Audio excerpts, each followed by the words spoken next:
Good morning, YouTube. All right, today we're gonna make one of the best things that I can put on a holiday table. We're making a sweet tea brined and glazed spiral cut ham. So good. And it makes leftovers for days, so you won't have to cook the rest of the week. Let's cook, y'all. We got a family to feed. Winter, so do your plants, and now it's time for you to feed them. All right, we're gonna start our sweet tea brined ham. Now this is part of a whole little menu thing that I'm doing. It's like a Sunday dinner, and in Tennessee we like to do meat and three, which is a meat and 3 side dishes, and then we always have bread, and we always have a drink, and we always have dessert. It's a big meal because it's how we love people. You cook for them. All right, so this particular recipe is for a sweet tea brined ham. And I'm gonna make the tea now, but I want you to pay attention to a couple things, especially if you go backwards and or forwards and you look for the other recipes in this little series. So I've got a pineapple casserole, I'm doing butter beans, I'm doing a cucumber salad, I'm doing, what else am I doing? Strawberry shortcake, making some biscuits, making some sweet tea with orange, probably something else I can't remember. I don't know. I've got a list. So one of the things you'll notice is that I have a couple of common threads that are going to kind of go throughout the whole meal. So when you're planning a big meal like this, you want your items to complement each other. And so you got to think about the whole thing and about how the flavors kind of play against. One of the themes of this meal is I'm using orange and lemon everywhere I can, especially oranges, okay? So I've got oranges, 1 orange, 1 lemon, and I zested it, with this guy. Been on TikTok and I've been following this guy over in Italy, and he zests stuff all the time, but he does strips of zest like that, which honestly I've just never done. And I like the idea. I think it's great. I think you get more zest off of your whatever it is. It's the same amount. I don't know why I think that. Anyway, I like that probably just because I think the Italian guy's cute. All right, so then I've got 2 cups of brown sugar. Another thing that you'll notice is that when we use sugar at all through this meal, which, we do a few times, chances are we're going to use brown sugar and or what I'm using right here. If you can't find sorghum, I'm sorry, but you could use molasses. Don't get the black syrup. Get the get like the bunny Brer Rabbit. That was unintentional. But I've got molasses, or I've got sorghum. Sorghum is common here in the Appalachians. Lots of folks still use sorghum on an everyday basis. I just love it. I love the complexity of the flavor. It is something I just adore. It's worth ordering. If you can find a good local producer from somewhere around here, Upper East Tennessee, so Greene County, Washington County, Cott County, Hawkins, Hamlin, Unicoi, Carter. There we go. That's most of them. I probably missed one and everybody's gonna be mad at me. Anyway, go searching, and if you can find a good producer for one of those, get it. All right, so I put 1.5 cups or about 12 ounces of sorghum syrup into, I have about 2 quarts. All together, this is 2 quarts of water. All together, we're going to use approximately 2.5 gallons, okay? But at this point, I'm just making the brine, which means I don't want more water than I have to have. So I'm doing only what I have to kind of dissolve all these flavors and let them work together. Now this was 4 bay leaves, I promised, except I broke them. So 4 bay leaves. I'm not worried about using the little pieces in this because I know for a fact that that's not going to be in the final dish. So I don't have to worry about a little piece of bay leaf getting anybody's throat. All right, 2 tablespoons of black pepper. You want to crack that, you go right ahead. I don't care, it's fine. And then I got big, fat, family-sized tea bags.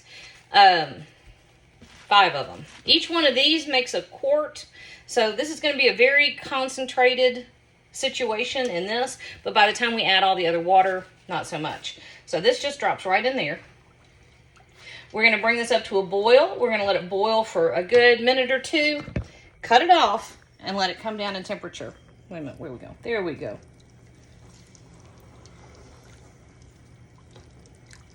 All right, up to a boil. Okay, so the dog next door is barking, and that makes Boudin bark. So I'm, dogs are talking. I'm sorry. All right, so here we go. We are ready to get started. That is an 11-pound ham. It's a big one. It's spiral cut. I just took it all out of the packaging and I threw it in this giant pot.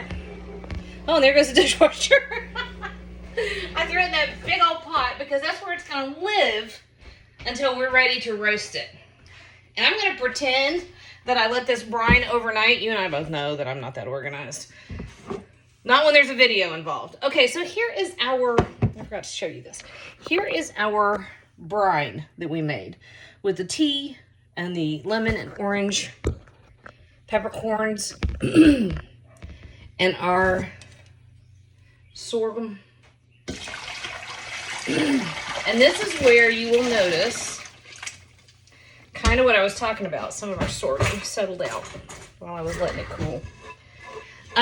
Here's what I was talking about. So I said up to 2.5 gallons of water. And what you want when you're doing a brine is barely enough water to cover whatever it is you're brining. So if it's a turkey, if it's a chicken, if it's a giant 11.5 pound ham. See, we don't have quite enough in there to cover it, but we're certainly not going to need another 2 gallons. So we want to bring the water up to right about here. Now, because I have my ginormous brand new refrigerator coming, which our entire family is ridiculously excited about, I just have to tell you, is like Christmas came. I think Kinsley has sent me 20 different videos from TikTok on the folks that are like super organized and they have all those boxes and they decant.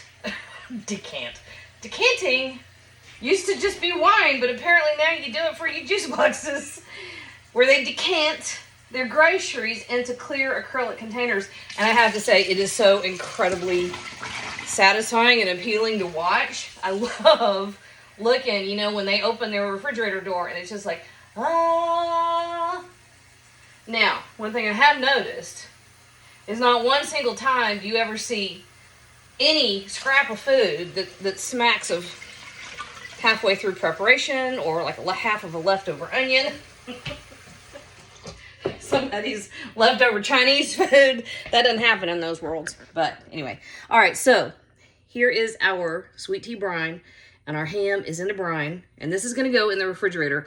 Like I said, do as I say, not as I do. It should be overnight. Okay, this is going to get a good 6 hours because I'm actually going to come back and we're going to roast this off this afternoon. I'll show you how to do that. We only added, what was that?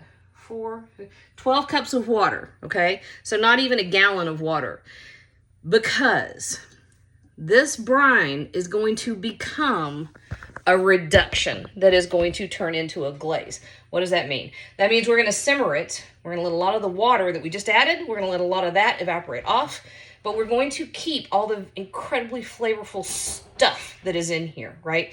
And so as it reduces, those flavors become more and more concentrated, and that is going to become the glaze for our ham, right? So method to the madness here, that's part of the method. You need enough water to cover, but not more than you can easily reduce. Boom. All right.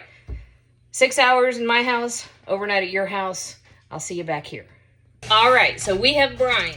And this bad boy is in this big giant... That's baby cat. He would like me to know that he wants a cookie. Okay, sorry, I got tickled. All right, so we're going to pretend this was overnight, right? And you're about 3.5 to 4 hours away from serving. So that's how you know to kind of walk it back as to when to start your roasting time. I have 4 cups of the brine liquid. Baba Booey. What? Baba Booey. Baba Booey. That I put over here, and this is going to go on the stove. We're going to put it on medium heat. We're going to bring it up to a boil, and we're going to let it simmer. And we're going to let it simmer until it has reduced by about half. Now, in the meantime, I have my cat yelling at me, and I also have the oven preheated to 350 degrees. And for the first half hour, at least, he is going to be in the oven starting to roast. We're going to keep it covered first. And y'all, hams when you get them. It's very unusual to find a raw ham. Most of the time they have already been cooked. The cooking by its nature has been, or smoked rather, the smoking by its nature has cooked the ham. So that's not something that you need to worry about.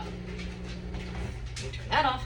You're pretty much just warming it all the way through. And in this case, we do want to add that glaze to the top, that beautiful sweet tea with the sorghum and the brown sugar and the peppercorns. We want that to go in here too.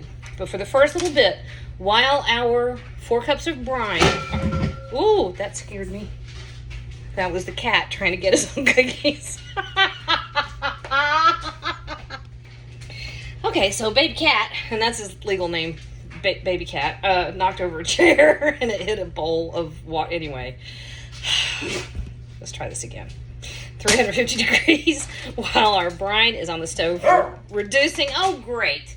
We're going in the oven for half an hour, and I'll meet you back here once all the cat drama and the dog drama has kind of mitigated. We'll see what happens. The well-being of the planet a top priority by launching the Panasonic Green Impact at Panasonic.com. When so do your plants, and now it's time for you to feed them.